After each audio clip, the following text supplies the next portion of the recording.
In this video I'm wanting to show you a thing that you've got in your camera called bracketing.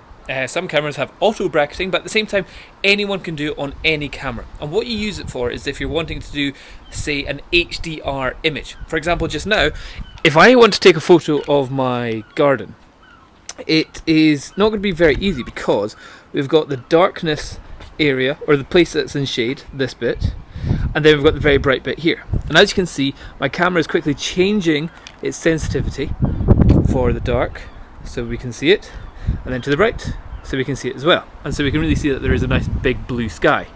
But in your camera, whenever you're only taking one photo, it's a bit difficult. So for example, if I take a photo here, okay, I've got an aperture mode and I've got it at 1,000th of a second, so this is just kind of all auto. If I take a photo, the image itself is a bit of a fail.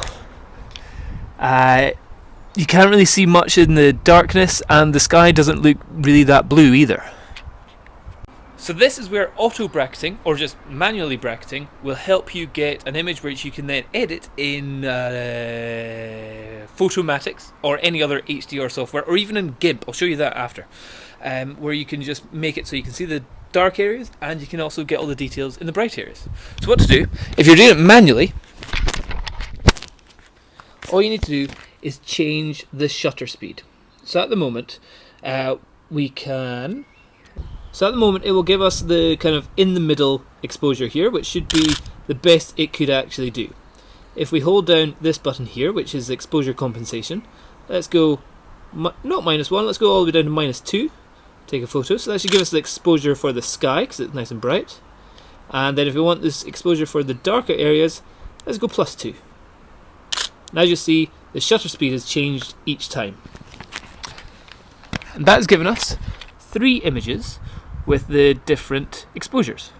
Now let's go edit them on Photomatix.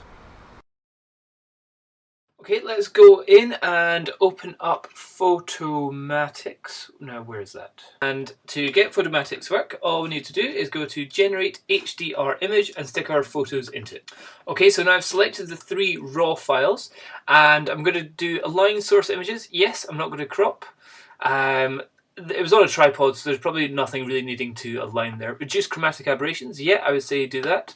Reduce noise, yeah, I was shooting at ISO 200, but when you've got 3 images on top of each other, that becomes ISO 200, 400, then 800, so always reduce the noise.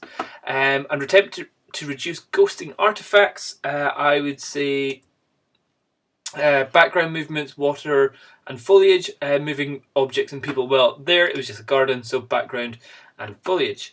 And yeah, I'll just leave it at that, and let's go to Generate HDR. Just so you can see what the original image was like. That's what it's like. The camera, I must say, picks up a great amount of exposure, especially with its raw files. And you could easily get kind of all the details in the darks, and also totally bring in the sky a bit as well. But either way, it's probably not going to be quite as cool as if you did it in Photomatix. So let's give that a go. Okay, the first thing that comes up, you kind of look at it and go, that looks terrible. But this is kind of the bit before it actually does this stuff. And if you bring your cursor over it, you'll see up at the side here that it shows you roughly what it actually will be like. So let's just click on to tone mapping. Okay, and look at this image. This is a bit of a crazy image going on here. So much saturation. And that's because saturation is up at 87. So that's our thing. When you're doing HDR stuff, a lot of people accidentally have the saturation up really high, but it just looks a bit too fake. So I would say have it anywhere between your 50 and 70%. So that's just under 50, and then this is 80. Oh, 80 is definitely too much. So anywhere between 50 and 70, I think, is really where you should have your saturation at. Now the strength is pretty much considering how much to really squeeze it all into the middle. If you have it very low, then you're still losing a lot of detail in the darks going on here. If you bring it very high, the darks will really brighten up, as you can see there. So that's really kind of separated it or swapped it round or done something here. And as you can see, there's a great little example up here in the histogram. So there, when you've really done a lot of HDR, you've squeezed everything into the middle. If you really lower the strength of it, then it goes right out to the sides. kind of like that. So that looks more natural because you know the sky is meant to be bright and the shadows are meant to be thingy. So again, I would say don't ever have it at the 90 or the 100% because it always looks too fake. I would say a good area is round about, again, the 50 to 70%. Here I'm going to have it on 70. Now, what I would say is this looks a little bit cold. You've got the warm sunshine over here and the shadows, which would normally in your camera you'd have a different white balance for. So let's just check the white balance we've got in this. Here we can change the temperature. We can make it colder by going to minus number, which we don't really want, or we can make it warmer by bringing it to a positive number. And there I would say that's kind of exactly where I'm wanting it there. So that's color settings, temperature is warmer. What that also does, it means the blue sky doesn't stay quite so blue because of you're changing the white balance so it's more red, something like that. So I think I'll go with about 4.5 there. Now here you've also got extra settings of the saturation of the highlights and the saturation of your shadows. If we increase the saturation of the highlights, areas which are bright get really a lot more saturated, so the sky is really saturated there. Not a fan of that really. If you lower that down, it'll become a lot grayer. So there, which is fine, but again I would say just keep that roughly kind of in the middle. Saturation of the shadows, again if you imagine that will be the darker areas will become a lot more grey if you lower that, and if not you can bump them up. Again, roughly keep them kind of in the middle, just so it doesn't look like a totally fake image here. Now, luminosity is the next thing that you'd want to look at. This is showing you kind of the brightness of the image that you want it to have. Obviously, if you bring it low, it will be a very dark image. Check the histogram up at the side, brings it all the way down. If you have the luminosity very high, it'll become a much brighter image. But having it really bright makes it look very fake again. So with luminosity, I say try and keep that in the middle. Of course, that will depend on the kind of how you've set the camera up beforehand. If you've automatically done a fairly underexposed 3 brackets, you'll probably want to increase the luminosity. If you've done 3 brackets or 4 brackets or 5 or whatever, and they've been fairly bright, you want to bring the luminosity down. But if you know you've had it one bang right in the middle, one really bright and one really dark, just keep it in the middle as it is. Okay, next bit is the micro contrast here, and that really looks at the relationship between the brights and the darks in the smaller parts of the image. So if we were to bring this down, micro contrast, it'll become a bit more grayer in comparison to if we put the micro contrast up, the blacks become more blacks again, and so there, that looks more like a real image there. We're still getting all this great kind of detail in this bit here. Again, I'm probably just going to put the micro contrast up a little bit, so 4, maybe not as much as that.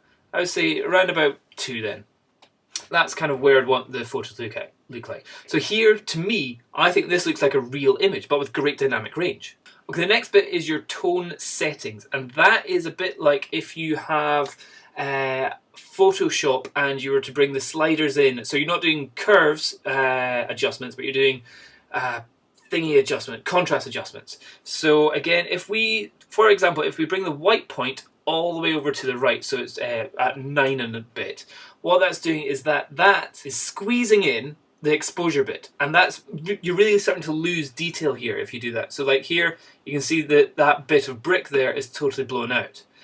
Same if you do the opposite way, the darks become dark, or it's like bringing the white point way far out. So again, here you can see all the detail is in there, but it generally just looks like a dull image. So I'm just going to keep that round about the middle. Black point, again, that would be bringing the exposure slider in from the bottom, or extending it out the way. Again, roughly in the middle is absolutely fine. What to do is have a play around with these images, these controls, because obviously it'll have different effects on different types of photos, whether you've done it in a bright place or a darker place, or anything like that.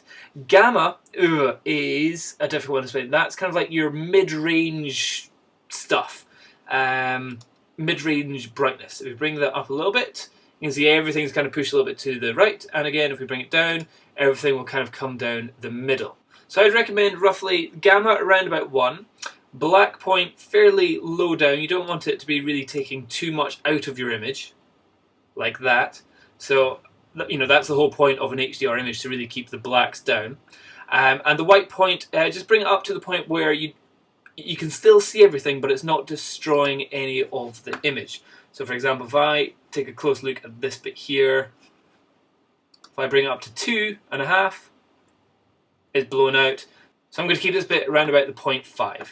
Oh, and the next thing is the smoothing. You've got two options. You've got micro smoothing or just general total smoothing. And for example, if we bring the smoothing, the global smoothing down, what you'll see is that you'll really start to see what we call halos around the high contrast area. So this green bit here, you can see there's a real kind of bump in color going on there.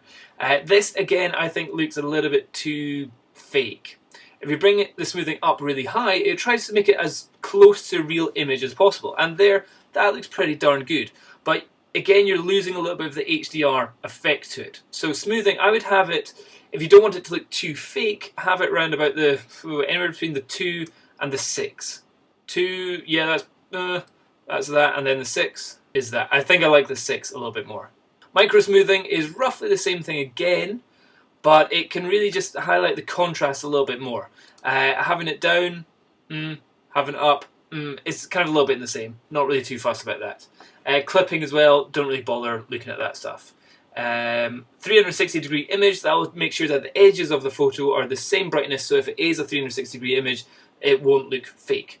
But again, it's not a 360-degree image, so that's how I'm doing my HDR image. And that, I'll just export this so we can see the before and the after. So this is the before and this is the after. Before, after.